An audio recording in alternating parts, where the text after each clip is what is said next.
This is the Workplace Podcast with your host, William Corless, brought to you in association with Yellowwood, providers of executive coaching, corporate training and facilitation, your external learning and development partner. Each week, we focus on a different aspect of the workplace. We hear from guest speakers who are subject matter experts and are incredibly talented at what they do. These experts will give you a different perspective and insight to work life, with the aim of empowering you to take a different path to success in all aspects of work life. These perspectives will include career and personal success, leadership, high performance teams, and creating a better work-life culture in your organization. Yellowwood, take a different path to success with your career, team, and organization.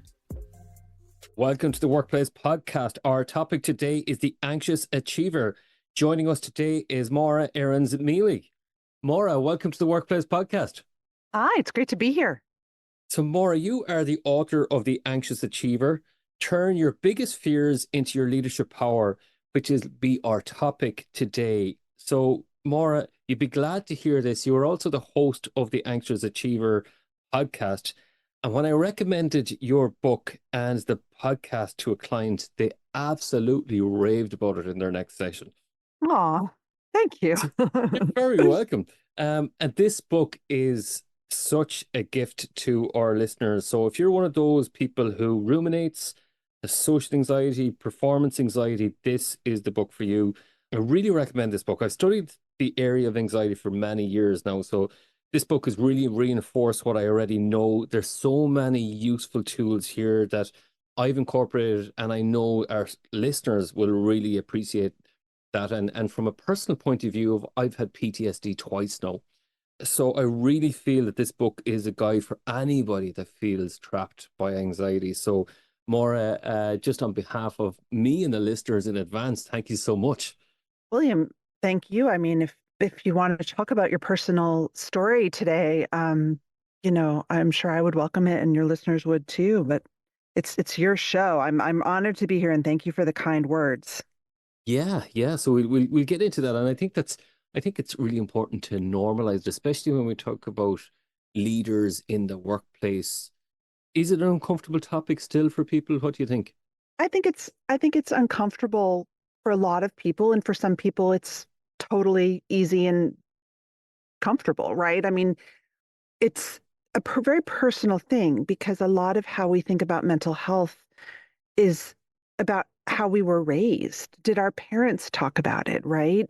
Was it something that we learned about? Did we take psychology 101 in high school or university? There's our religious background, our cultural background, our class background. There's so many different factors. And so I find that although by and large, most people find talking about mental health in the context of work uncomfortable, it is a very personal thing as well. And what I liked about the book is and a bit like what the title says in the book, is you start to reframe anxiety and letting it become your superpower. Tell our listeners about the reframe, why that's so important.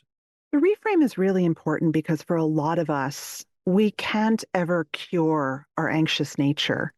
We can't magically get rid of it with a pill or a kind of therapy or a wish.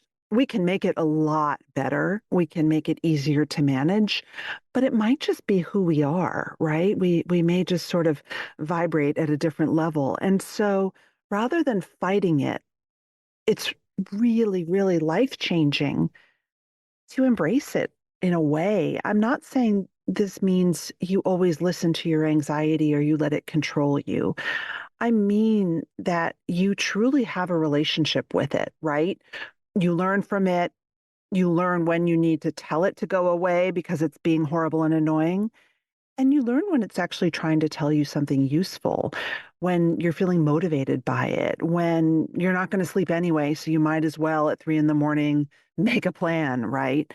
I want people, no matter what kind of difference they might have in their brain, whether it's anxiety or they're ADHD or they're on the autism spectrum, to really learn to understand and embrace the difference. And speaking of that difference, some people might be listening in here and go, I would just wish my anxiety away. And what I'm hearing from you, it's more about making peace with the fact that we do get anxiety. It's normal and it's learning to live with it. As in, there's no silver bullet. There's no silver bullet. As you know, anxiety lives on a spectrum. Anxiety is a completely normal and essential human emotion. It's ancient, right? It has protected us for millennia because it tells us that there might be something dangerous ahead. But anxiety can go haywire, right? And so we all feel anxiety. We all appropriately feel anxiety, right? Before a test or before a big event or when a car swerves in front of us and we're worried about the rest of the drive. And that's completely appropriate and normal and actually can be really motivating, right? Neuroscientists call anxiety good anxiety when it's the kind of anxiety that we feel before we take the stage and we just have a lot of energy and we really want to do a good job, right? And we're truly, truly ready to go. At the bottom end of the spectrum is when anxiety becomes a mental health disorder, an illness, right? Which is what I have. Anxiety is something that you may have even on a beautiful day when everything feels great, right? You feel anxiety. You seek professional help for it, right? Because it can be very, very limiting. You might avoid doing things that you really want to do because the anxiety is just too strong. And it's the most common mental health ailment in the world. A lot of us have it, and many of us aren't going to get rid of it, right? We just have to learn to manage it and even use it to our advantage. In the middle of the spectrum is something that I think is really important to talk about too, which is what a lot of people feel. They may not have a diagnosed anxiety disorder, right? They may not go to a psychiatrist or even a psychologist, but they feel a sense a lot of days that things just aren't right. They're not sleeping well. They feel worried about the future. They may feel uneasy in their body or jumpy or find it hard to pay attention. And that's something that a lot of us are feeling because the world is really uncertain and scary. I like what you said a few moments ago. Use it to our advantage, listen to it. It tells us something. And this is what I really liked about the book is anxiety is good data or data, as I would say in Ireland. Tell us a bit about that because it is informing us. It's revealing something about ourselves, like a danger or something that's concerning us. That's right. It can be very unspecific or it can be very specific, right? We were wired to feel anxiety when there was a threat to our well being and health and safety. However, our brain may feel that threat, and it's only our 4 p.m. sales meeting with Bob, right? Yes. Our brain has not evolved enough, unfortunately, to say, you feel anxious about this, but it's not a threat to you or those you love. But no matter what, our nervous system is aroused, right? Something's going on. And that is worth interrogating. I can't tell you the number of people in my many travels and conversations about anxiety at work who have said to me, every week when I had to meet with my boss, I would feel nauseous the night before, or I'd always have a headache, or my arm would tingle. They had a literal physical tell in their body before something happening at work that made them really uneasy. And I will always say to them, huh, why do you think that is, right? What is that anxiety trying to tell you? And it's really, really empowering to actually interrogate the anxiety. And you can do it yourself. You can do it with the help of a professional and say, why do I feel nauseous every time I meet with my boss? Why do I feel I had this experience, gosh, at a job a couple of years ago? We used Slack. Every time I opened up Slack, I would be so anxious because I was expecting to be shamed by my boss, who would frequently publicly shame me on Slack. And so my anxiety around even just opening my laptop became so intense, right? And that's what I like about this book because there's many exercises and questions, self-reflective questions and habits, a bit like what you're asking there. And then you introduce the listeners to the three different mindsets when it comes that have to change. when it comes to anxiety. So what are those mindsets then? The first is that you have to be willing to get uncomfortable. The second is that you have to accept that you're not going to know all the answers. And you're not going to be in control. And I think the Yeah. third is that you may not be able to get rid of your anxiety, but honestly, it's been a couple months since I've looked at the Oh, that's book. okay. If people were to see a picture of everything that I have highlighted here, it is so good. And I'm going to, if that's okay with you, is it okay that I read from one part Yes, please. Yes. of it? Okay. And again, here, when it comes to, I suppose, why we can't let our guard down, for example, okay, is staying on top of every detail gives you a sense of control when the unexpected happens, when your anxiety is high, and when you're dealing with the everyday stresses of work. But it's one thing to be vigilant, and another thing is to feel like you have a constant monitor of your environmental for threats or plan for the worst. And this is where you say it's anticipatory anxiety, fear for an extended period of time about an imagined future situation, and you see as an unpredictable threat. And I think this is what's going on for leaders right now, isn't it? Is that we have to stay in control all the time. And it's that hyper vigilance then for some people. So for you, then opening up Slack or open up your laptop, then that's putting you on high alert there that I need to protect my self-esteem or my ego or my identity or my reputation. Right. Something bad's going to happen. Yeah. What's so interesting about hypervigilance, which is a sense of always being ready for threat response, right? Of scanning the environment, is that many leaders will say to me, well, that's what Yeah. I'm paid for. And I say, well, that's true, but you need to learn to be able to turn the hypervigilance on and off. A lot of us who grew up in insecure families of origin, for whatever reason, many of us who were asked to be grown-ups before our time, who had the role of needing to protect mom or dad or our siblings or our own well-being, learned to be hypervigilant because that's how we thought we could stay safe.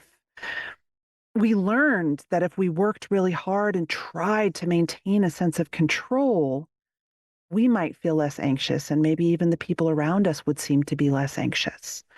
And so that's our default operating mode.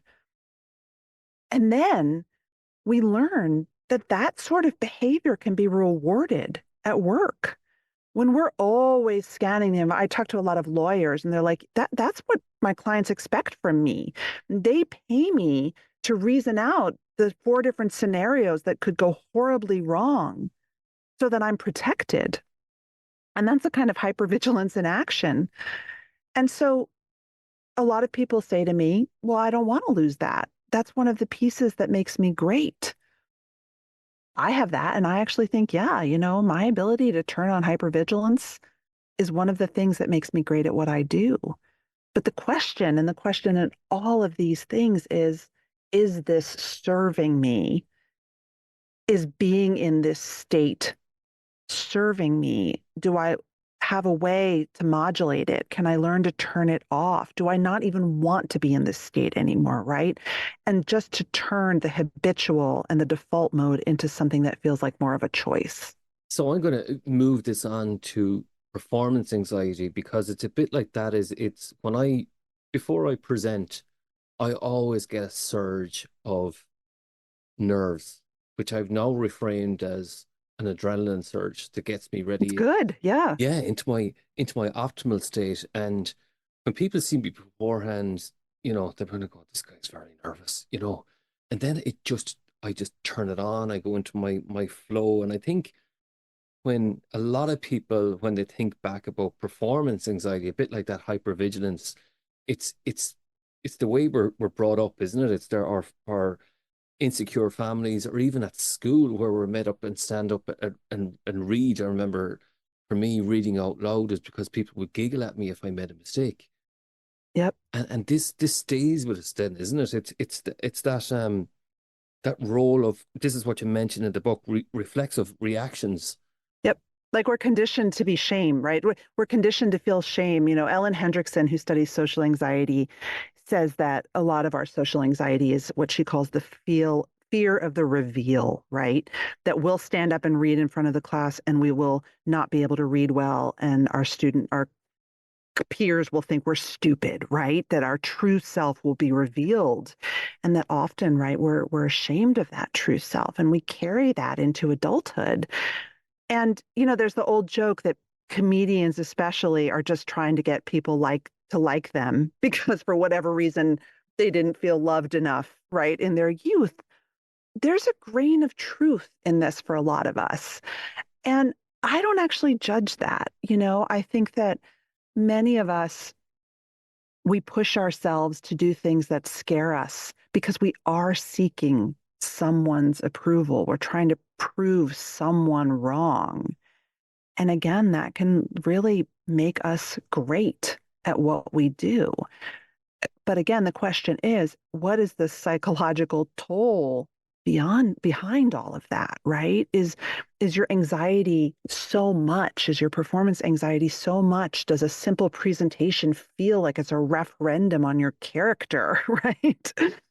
Um, and do you want to modulate that, right? Can you keep some of that incredible excellence and lose some of the anxiety and perfectionism?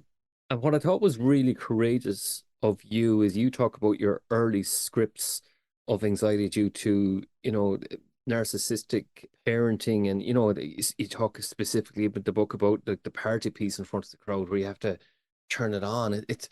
That seems quite tough for people. And I know a lot of people identify with that as, do your party piece. And there's some people listening here and they would be allergic to do anything like that. I know it's funny, isn't it? Mm.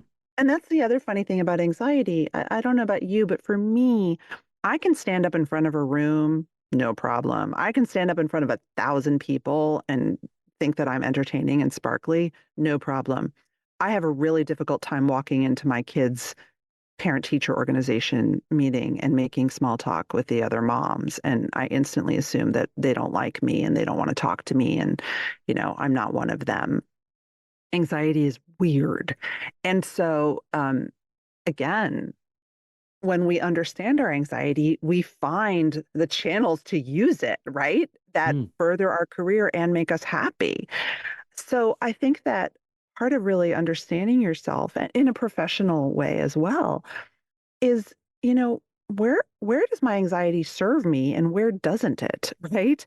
And how can I take all the hard lessons of my life and put them to work?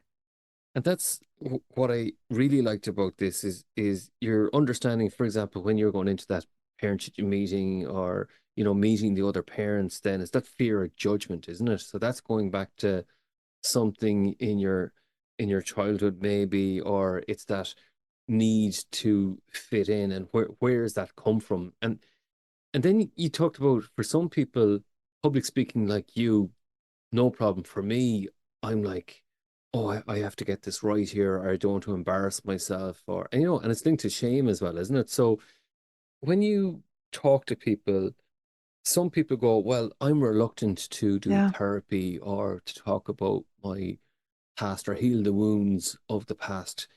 Is that part of leadership to go there or just to move on and ignore it? Because I'm not sure if ignoring it is a good idea. What are your own thoughts? You have to dig in the dirt, right? The past unexamined is doomed to repeat itself. And so we see in so much of what we call toxic leadership, in my opinion, unresolved hurts, anxieties that haven't been dealt with, right? A fear to even feel emotions. And this stuff plays out. I mean, it has such powerful upstream and downstream effects. We've all had that manager who was so controlling, who was such a micromanager, who wouldn't let us do anything on our own, right? Who infantilized us, who wouldn't delegate. And, you know, we may have come to really despise that manager. We may have come to think this person is terrible and I will not work for them. And that's awful for you having had that experience, but it's awful for your manager as well. That manager may have been terribly, terribly anxious and not known how to deal with their anxiety. And so what they did was they just tried to desperately keep control on everything, and micromanaging was the effect of that. Happens every single day. How much better would it have been for that manager to get some coaching or go to therapy, right? Or read a book and think, huh, why am I so scared to entrust my team with these outcomes, even though that's my job, right? And so, even though it can be really uncomfortable and unflattering and scary to look this stuff in the face, the other side is just so much better. And for many people, then anxiety can boil down to uncertainty, whether it's work, organizational change, job changes. Will I get a mortgage? How should people or can they deal with uncertainty? I mean, this is the billion-dollar question, isn't it? Yeah. I think that two things that I want to say is that the first is that it's not in your head. We humans aren't meant to deal well with uncertainty, right? I mean, why would we be? And so when things feel threatening to ourselves or the people we love, we get anxious because we care for them. We want things to be okay. And so if uncertainty is making you anxious, you're normal, you know? The second is that there are so many profound systemic issues beyond our control, right? I think we all learned during the pandemic how little control we had. And I think that people, I grew up with a lot of privilege. I grew up in a world where I felt like I had more control than I ever really did. People who grew up with less privilege and access than me probably knew this from a much younger age. We can't control a lot of things. And so if you're an anxious person, try to focus on controlling what you can and making peace with the rest. What is within your power to change and what just isn't? We can't control mass layoffs at our company. We can't control the stock market, right? We can't control the Federal Reserve. What can we feel like we can control and will make us feel better and focus on that? And that's where I really liked where you had a really empathetic approach to that manager that had to have control and they weren't coping well with anxiety. Was for them there could have been a fear of failure or being judged or being out of control or uncertainty. So again, it's about being empathetic to yourself and to other people when you see people who are anxious, that sometimes anger is just covering up a lot of fear, isn't it? Absolutely. Anger is an emotion I would say we're even more scared of than anxiety. Yeah. um, but again, that has gender effects, right? There's data that show that men, instead of feeling anxiety, will feel anger because it's a more comfortable and socialized emotion for men to feel, whereas women are very scared to feel anger and more comfortable often with feeling anxiety. The thing about anxiety in a world of uncertainty is that it sort of pings off our past and our future. People will often say that anxiety is about everything but being in the present, and that's kind of true. And so, for example, if you're someone like me who has a lot of anxiety around money and a fear of sort of scarcity around money because of our past, when we're met with a future that feels like it will have scarcity about money, so we read a headline and it says, companies are laying off, who will be next? The scary past meets the fear of the future and just creates a storm of anxiety, right? Mm. But understanding that and giving yourself a little bit of grace and compassion can go a long way. Like, yeah, this is hard for me. This is a trigger for me. I'm gonna feel this more intensely. How can I help myself and prepare? And there's one phrase that I have when we talk about uncertainty, that has really helped me, and I'm going to talk about self-care in a moment, but the phrase that I really identify with, and I wrote it down, and it's right beside on a sticky note where I can see it all the time. It is, whatever happens, I can deal with it. And I love that, learning that. Mm. That was such a useful reminder for me, that when the pandemic came, or when I set up my business, or when I had financial issues, or you know, um, when I got PTSD for the second time, was I can deal with it. Thank you so much for saying that. I'm nearly emotional now, thinking about it. But when I read that message, I read it at the time when I needed it most. For me, a lot of people don't realize they have a lot of inner resources available to them. And that's where the role of self-care comes in. Did you give yourself evidence to know that you could deal with it? I think the evidence was, for me, that I was already working on pace, and the pace I worked at, and the high expectations I had for myself. So this is why I really identified with even the label anxious achiever. And I know originally I think it was the ambitious achiever. I think you used to have it. Anxious ambition, Yeah, I think. sorry. Yeah.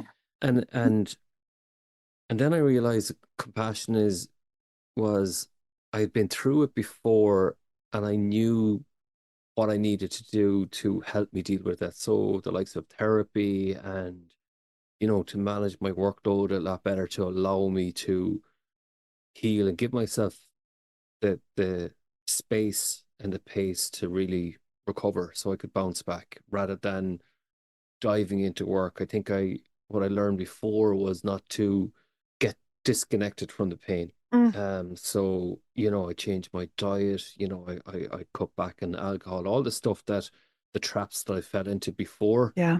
I need to be really careful here on how I really look after myself, my self-care now. And I've lost a good bit of weight now. I look good.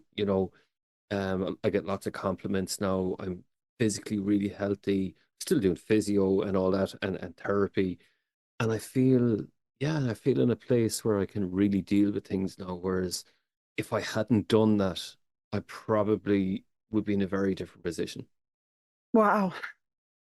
That's really powerful. And I mean, I think it was really brave of you to take the risk on behaviors that probably felt a lot harder than old behaviors, but in the end really helped. And the reason why I ask about evidence is that, if you've ever done cognitive behavioral therapy, one of the first things they'll ask you to do is, if you have a negative thought, that is not necessarily based in reality, that's just an automatic negative thought, they'll ask you to sort of provide evidence to maybe counter that thought, right?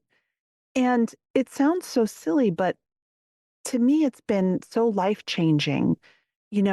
Again, for example, the money anxiety um, example is a really powerful one. If you're feeling like you are catastrophizing in your head around financial news, and there's plenty of bad financial news out there, and it really triggers you, and it really makes you worry and lose sleep, and you can see yourself, you know, for me, my catastrophizing around money was so powerful during the pandemic. I just thought my business was going to fail, and I was going to lose my house, and all these just anxious thoughts.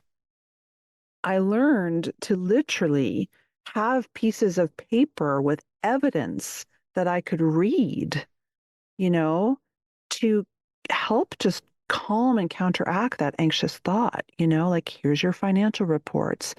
If your business failed, here's what would happen. Model it out. Like, if you're someone who needs to see numbers and this stuff makes you anxious, model out scenarios. I think that trying to train your brain to rely on something that's more neutral and fact-based rather than just the anxiety is really powerful.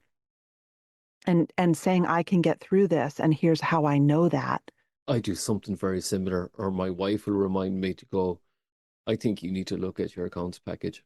And she Yeah. reminds me that and look at the scenarios, and then she'll remind me of the evidence before. And speaking of evidence, then, and I've said this before in the podcast, I keep a lovely folder, a physical folder, and also a soft copy of this. And when I get emails or I get, lovely positive feedback, then I keep it in a folder called Project Wellbeing.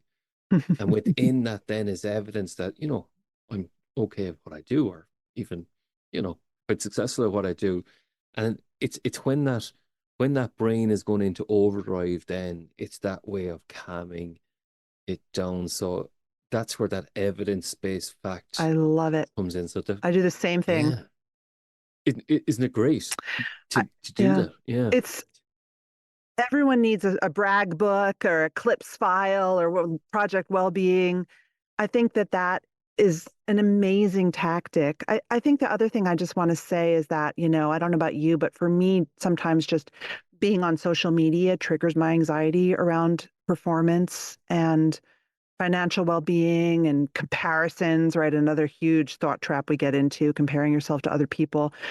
That sometimes it's okay just to turn off social media, and just be like, I'm not going to partake in this because it's making my anxiety bad. Um, and that's okay too, because social media is actually designed to make us anxious. It's a really good point. And another nugget for our listeners, the comparison. So I'm a twin, Oh, and I'm so used to that script of, comparing, for both of us, it was actually very damaging to our psyche. And that comparing thing wasn't great. And even with my older siblings, being compared to them, and they're all, successful in their own right. But I remember a scenario where I just went in and started reflecting on my inner critic and that inner script that was going on. And then I reframed it to go, there's lots of people here, and I'm comparing myself to my siblings here. And then I realized anybody in this room, you know, wouldn't be able to compare themselves. Maybe I put them up on a pedestal, and I was kind of going, well, actually, I'm just glad to be their brother. And I went from a change of gratitude and that I've access to these people at any time that I want, of a sense of gratitude, and it really allowed me to change then how I started comparing myself to others. And then, for example, when I'm on the podcast now speaking to people, then I'm just invite this in, and instead of getting performance anxiety, I go, I have such an opportunity here to speak to an expert or someone that I admire or someone that I really respect. And then I reframe that. So I think that making peace with yeah. that inner critic, having a chat with that, and really exploring that out. And that's the beauty about this book, Maura. Such a gift. Sometimes I let my inner critic have free rein, and I am perfectionistic and I just push myself too hard, and that's okay Mm. too. Like I mean, the amazing thing about being an adult is I have 3 kids, so I'm always like, it's great to be an adult, is that you can decide. And, sometimes the inner critic is awful and you want it to go away. And you're gonna use those techniques. And sometimes the inner critic is gonna push you to accomplish things, and that's great too. And so I just want people to have a sense of agency. When you talk about therapy, and you talked about this before in the book, is the sweetheart method. And I love this. Can you tell our listeners what that approach to is? So we talk about well-being then. I love this approach. I love this. This is my psychiatrist, who I actually dedicated the book to, Dr. Carol Birnbaum in Cambridge, Massachusetts. This hits right to those of us whose inner critic is loud and mean, right? And vocal in our ears and talks to us just in a really nasty way, right? Um, I don't know about you, but my inner critic loves to tell me how lazy I am and loves to compare me with other people and tell me that I'm a failure. And if only I worked harder, I'd be further along. Or if only I knew what I was doing and I wasn't such an imposter and I had gotten a PhD, I'd be in a way. Anyway, I mean, God, she could go on for hours. And my therapist, my psychiatrist said to me one day, when this is all out of control, what if you just talk to yourself and called yourself sweetheart, And you've heard this before, right? Would you talk to yourself? Would you talk to your best friend the way that you talk to yourself? No, a lot of us would say, oh my God, no. And so maybe, calling yourself sweetheart and saying, sweetheart, you're putting a lot of pressure on yourself. How about we just do this and then we call it a day? I would do this all the time when I was writing my book, because not when I was writing the book, when I was promoting it last year, because, you're in this sort of endless cycle of I could always do more. They're a bestseller. How come I'm not a bestseller? Like you could really keep yourself up at night. And I would just sort of use the sweetheart voice and say, you know what, sweetheart, you've already done 3 podcasts today and you've written this and you've done this. Like let's just call it a night. You did a good job today. Because no one else is really going to tell you that again as an adult. And so being kind to yourself, there's reams of data around this, can really help not just calm anxiety, but change habits of being hypercritical to yourself. Love that sweetheart method. I am definitely going to practice a little bit more. Along with the I can deal with it. I loved that deal with it. And it gives me such a boost of confidence when you do these things. So let's go back to family dysfunction then. So we talked about your earlier inner scripts, okay? And then you talked about Bowen theory and how it's related to work life. So I thought this was fascinating. Yeah. So Bowenian family systems theory is a school of psychology. And, most of us will know about systems theory. Um, I have a chapter about this in the book, and I can really recommend the work of Dr. Kathleen Smith, um, because she's who I learned a lot of this stuff from. But we all grow up in a system, and that's our family, right? It's what's called a closed system, right? It's a group of certain people, and we all react off of each other and draw a great amount of self-esteem and nourishment and shame often from each other. And we each have a role in our family of origin. I am the firstborn. I grew up in a single parent, by and large, household where my role was really to figure things out and make other people feel better and get things done, and take care. And so I'm in systems theory, a classic overfunctioner, meaning I will get things done for you. I'm very competent. If you have a problem, I will figure out a solution and I probably won't ask for help. Might sound familiar to a lot of people out there. Now, great. Great. I can do so many things. I'm so good at what I do. Yay. Well, not so great. A, because it's really causes me a tremendous amount of anxiety and stress. And B, for every overfunctioner, there has to be an underfunctioner, right? This is another role in the family system. So for every time I at work say, I got it, don't worry about it, you take the rest of the day off, I'll take care of it. What am I doing? I'm adding pressure to myself and probably making myself feel good because I'm playing a role that I'm used to playing, but I'm letting someone else off the hook. I'm letting them underfunction. I'm not helping them grow and be great and do what they need to do. And so the way we acted in our families of origin, if we keep acting out these patterns, again, has profound effects on how we work and the people we work with. That is fascinating, isn't it? How this early life script keeps going, revisiting our lives as adults and especially into the workplace. You look at people who are entrepreneurs, there's a fascinating body of growing research on the brains and psyches and mental health of people who become entrepreneurs. A lot of entrepreneurs are different, and a lot of entrepreneurs have childhood trauma that powers them. I mean, in a way, it's the oldest story in the book, right? It's Dickens, but it's true. So that's the over functioner. Okay, so but the under functioner, they're kind of going, well, we're just getting a free ride here, or we're not being fully developed. Is there other aspects where I might recognize an under functioner in the workplace? Because it seems like they're getting an easy ride, but I'm sure it's not the case. I mean, I would say that if you've ever been told that you have so much potential, you you might be an underfunctioner, you know, and we're not underfunctioners across the board.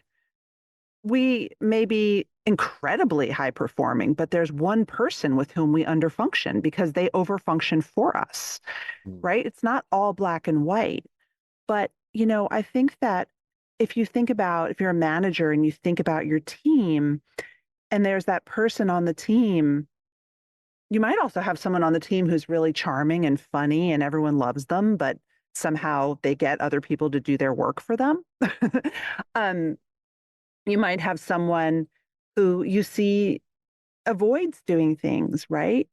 So, really keeping an eye out for people's behavior and again, approaching it from a place of empathy versus judging. So that under functioner was probably the youngest then. The over functioner is the eldest. And the Not oh always. yeah, okay. Yeah. No, I mean, again, I don't know the science on birth order and this stuff that well, but no, I don't think it's about birth order necessarily, although obviously there's a lot of sort of firstborn theory out there. Um, your role is dependent on a lot of factors. No, I must say there is this notion that you have introduced to our readers here is being a C plus student. And I must have mentioned this since I read the book at least 150 times. Be a C plus student. Now, some people are listening in and they are horrified that I might ask them to lower their levels or standards for themselves. Uh, what is a C plus student? Why is that important to our listeners? A C plus student, this is actually a term that my incredible friend and massage therapist, Steve Cunningham, told me to do. um, but it's really around the concept of assigning the right level of effort into a task. You know, those of us anxious achievers, often we operate on autopilot and we just give everything our all. And we also imbue a lot of emotion and meaning into outcomes, right? So we may walk into an assignment with the assumption that if we don't get this perfect, we're not going to get promoted, right? We're not going to be successful. Our boss isn't going to think that we're worthy or smart, right? That's just how we roll. And it would never occur to us, right, to do anything less than the absolute maximum. Or sometimes, because the pressure is so high, we can't even get started at all, right? Because it's like, oh my God, well, this will never be as good as it needs to be. So I can't, why bother? And the idea of being a C plus student is really around assigning, in a spirit of experimentation, the right amount of effort to a task and learning from the outcome, right? Not everything deserves our absolute most. And so what if we're just a C plus student, right? What if we aim for that, 78 on a 100 scale? And what does that feel like? How many hours does that take us? What's the response? Wow, people seem to like my C plus work. That's interesting. What's that telling me, right? About how I'm goal setting and assigning my time and worrying so much. And so if there's something that you could try being a C plus student at, it's wonderful. And it doesn't have to be a work thing. Like I'm a really, really mediocre student at yoga and tennis, which I really love to do, but I'm really just not that great at. And it's been a transformative experience in my life to do something regularly and really never get better or be told I'm good at it. I love that notion. And some people might recognize themselves. So you might be the person who spends 20 minutes looking for the perfect PowerPoint image or PowerPoint slide when really doesn't matter. You know, there's it can cause burnout, it can cause time management issues. There's loads of things, areas in our life where we could be more of a C plus student, isn't there? Is there any other examples where people could go, okay, you're spending too much time on this or too much effort? I mean, I actually recommend to people, if this is an issue for them, that they measure their time or they set limits, because that can be really powerful, right? Say you're working on that PowerPoint and you just find yourself working late every night worrying about it, or you can't stop editing a document, right? Because it feels so important. Think about the last time you did something that your boss liked in this vein.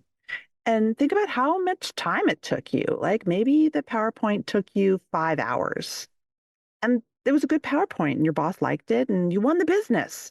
Okay, great. So you have a similar assignment now. You're going to spend 5 hours on it.